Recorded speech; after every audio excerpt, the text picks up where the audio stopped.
Missing link connecting लिंकच्या बाबतीतला दुर्घटना घडली, या बाबतीत प्राथमिक निवेदन काल माननीय मुख्यमंत्री महोदयांनी सभागृहामध्ये विधानसभेच्या केलेलं आहे।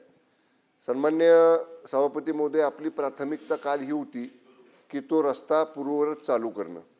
सर्व यंत्रणा 24/7 आपण डिप्लॉय केली आणि आज सकाळपासून, काल पहिल्यांदा एक बाजू चालू केली आणि आज सकाळपासून आपण पूर्ण कनेक्टिंग लिंकची बाजू मुंबईकडे येणारी या ठिकाणी आपण वाहतुकीला सुरू केलेली आहे।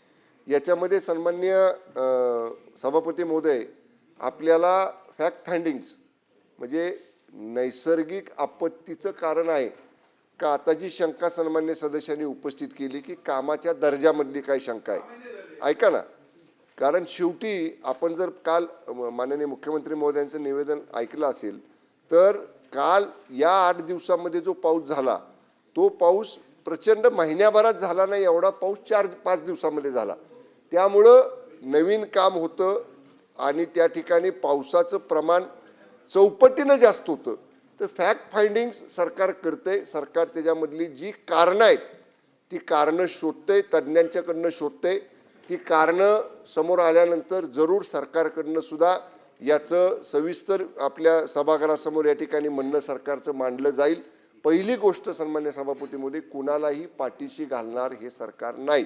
त्यामुळं पण शेवटी आपण एक नवीन कनेक्टिंग लिंक सारखा जो प्रोजेक्ट केला त्याचं जगभर कौतुक झालं, जगभर कौतुक झालं आहे, तो चांगला। पण शेवटी आता चौपट 5पट पाऊस जर झाला एखाद्या ठिकाणी, आता आपण पाहतोय झाडं पडण्याचं प्रमाण आपण पाहिलं, वर्षभरात जेवढी झाडं पडली तेवढी 300-350 झालं ह्या 2 महिन्यामध्ये पडली। त्यामुळं निसर्गाची अवकृपा सुद्धा आहे, पण तरी सुद्धा जी याला वस्तुस्थिती कारणीभूत आहे, जी फॅक्ट फाइंडिंग रिपोर्टमध्ये येईल ती सगळं सभागृहाच्या निदर्शनाला आपण आणू, सभागृहासमोर सगळी वस्तुस्थिती आपण सरकारच्या वतीनं मांडू।